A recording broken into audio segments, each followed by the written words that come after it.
ill about how this country was treating people, then they move on. They moved on from him. He came into the NBA three-point contest with a jersey that said NBA, and he gave folks the business on the grand stage on All-Star Weekend. Nobody called him. So I'm hoping that this is not it, for a guy in Jeremy Lin, because he seemed to be, a really good guy and everything. But this is what professional sports, I shouldn't just say NBA, but this is what professional sports do. There are some guys that they just move on from for whatever reason, and then they're just done. Done. But I hope he can take with him, if this is it, which I'm hoping that it's not. I'm thinking, some team will probably give him a call. But if it is it, I mean, to have the moment of the insanity and that run that he went on, nobody has that. Nobody. There's not the way he was playing during that.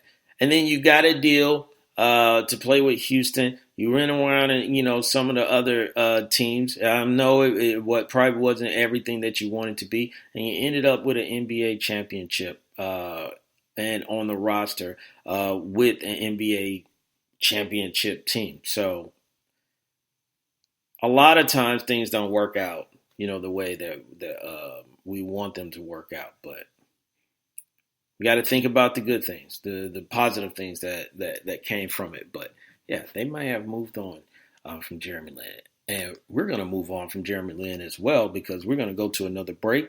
And then we're going to get back into football talk, because it is almost game time. What am I talking about? I'll tell you when we get back from the break. Again, it is the Wait a Minute show. We'll be back after these words, but I'm going to be in a little bit different mood. Okay, go to the break. We don't take orders from super fools. We give them. Exco, give it to you. Any and all resistance will crumble. Nonsense. There's never been a threat. Squad. Couldn't handle. It is the purpose of the Squad. to align our infamous forces against the powers of good and defeat them, leaving us, the rulers of the world.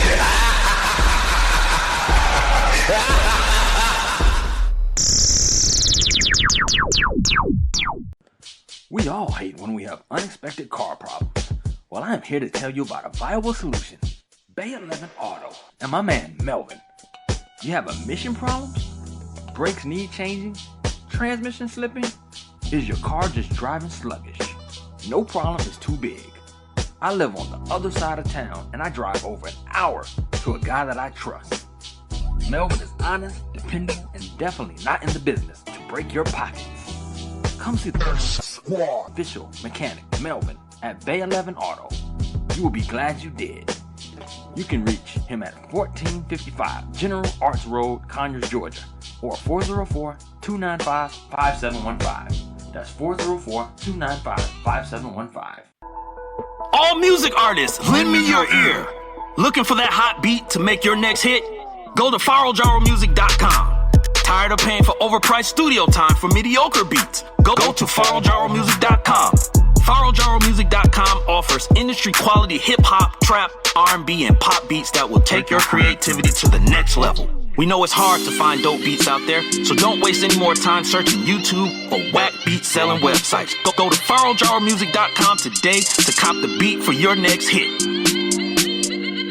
Mixing and mastering services available too. Once again, go to FaroJaroMusic.com. That's FaroJaRO Music.com for the hottest beats in the game.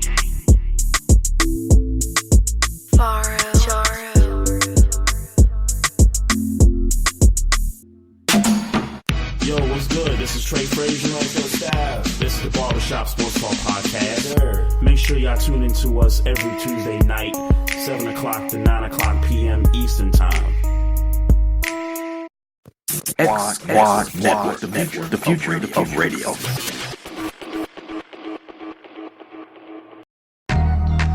He's the brain of operations.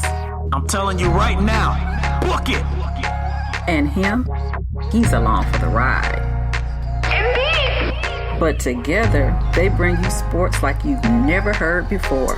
The Wait a Minute Show, a new way of discussing today's trending sports topics.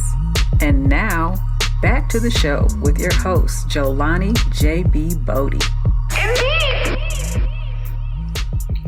Indeed as well, Lopan.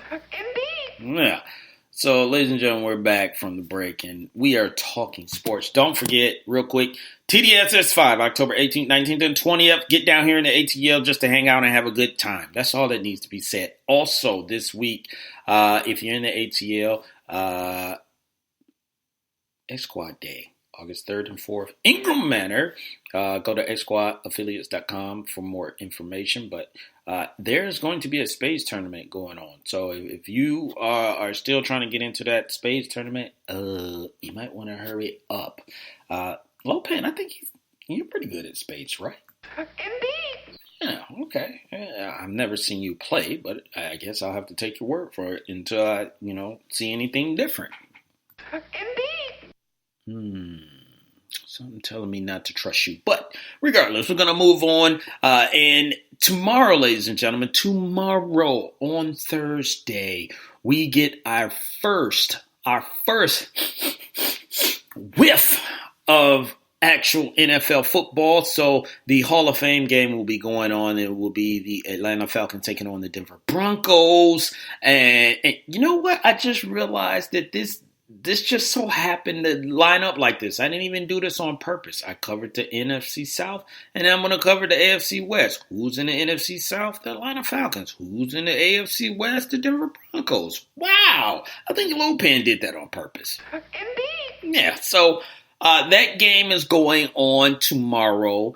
I'm really not expecting too much, from this. I'm not even going to be upset how it plays out because I probably only watched the first quarter and then I will start doing some channel flipping at that point. But the good thing is that finally we got a little taste of NFL football that will be coming out. Like I said earlier, Julio Jones is not going to be playing in any preseason game, so he's not going to be there. But there are some things that I'll be interested in seeing if it actually happened. I would like to see Devontae Freeman just to get a look as far as like how he feels. He missed a lot of games last year due to injury, so I think he'll get a little bit of a run in tomorrow's game. And then you have guys, I don't think Phillip Lindsay is going to play, but Royce Freeman, he was supposed to be the guy for the Denver Broncos at running back last year. And this guy, Phillip Lindsay, came on and stole the show. And actually, he is, I think, the first rookie, undrafted rookie, to actually go to the Pro Bowl. So this would be an opportunity for Royce Freeman. This also would be an opportunity to get a first look at Joe Flacco. We know he did not finish the season because of a back injury, and Lamar took over, and we saw what happened after that. Lamar is the starting quarterback for the Baltimore Ravens now, and they traded Joe Flacco to Denver. So I want to see, just a little bit. I'm hoping we just get a smidget, not a lot, because I don't want anybody to get injured. But, I get a look, see what Joe Flacco looks like, see if Cortland Sutton, see if they can gain some chemistry. Noah Fant, the rookie tight end. So there's this game again. By halftime, there's going to be people that we don't even know. But we won't care because it marks the first official NFL football game for 2019. And that just tells us that it's on its way. It's on its way. And we're going to be so excited. So, Hall of Fame game tomorrow. Broncos versus Falcons.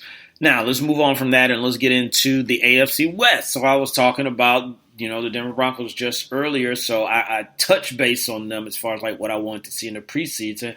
But some of the things that's going on with the Denver Broncos as well is this whole quarterback situation. Has John Elway actually found his quarterback of the future in Drew Lock?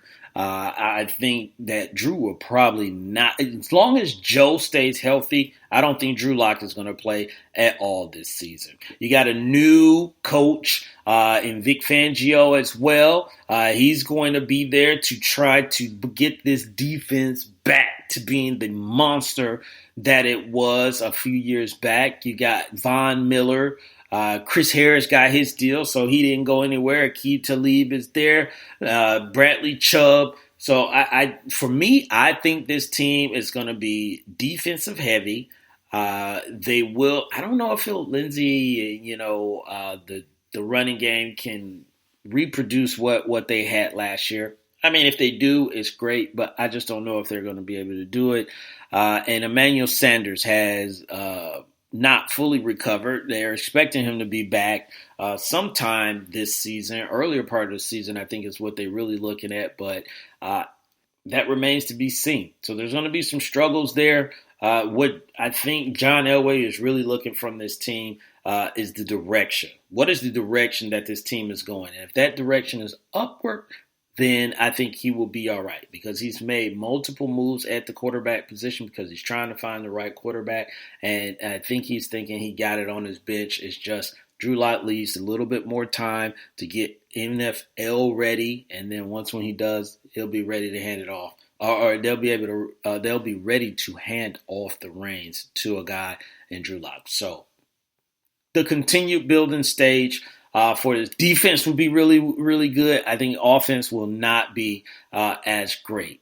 The other team that's in the AFC West is the Oakland Raiders. Actually, soon to be the Las Vegas Raiders, and soon to be on Hard Knocks. So that you want to tune in also next week, because they'll be premiering I think August 6th, if I'm correct. On Hard Knocks for the first episode, so we'll get an insight, and then we'll start talking about the show as well, Hard Knocks, and what the Raiders are doing. But at this point, you got rookie Josh Jacobs, and you have the question marks of Derek Carr. You got Antonio Brown, so obviously you got the wide receiver that you wanted after you traded away Amari Cooper. And defense, I'm going to be honest. I really don't know what's going on defense. I really don't. But I don't need to know what's going on defense, because we need to know what's going on the offense first. Remember, I mean, it seems like it was 90 years ago. But remember, we were talking about Derek Carr being the highest paid quarterback.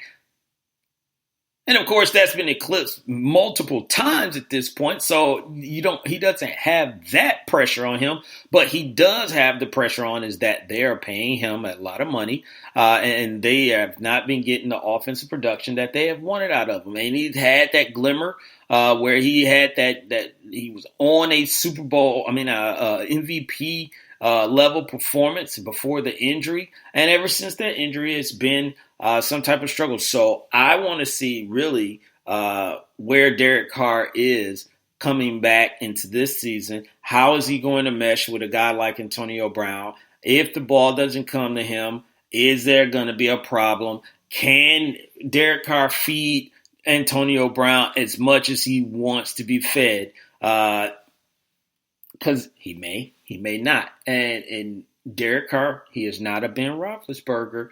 You got to give, Ben credit for what he does, even though he has some really nice pieces around him. Ben Roethlisberger, you would think, is an upgrade from Derek Carr. Can Derek Carr get to that level? Can it, not a MVP level? Can he just get to that level where he's a consistent quarterback? What else is going on?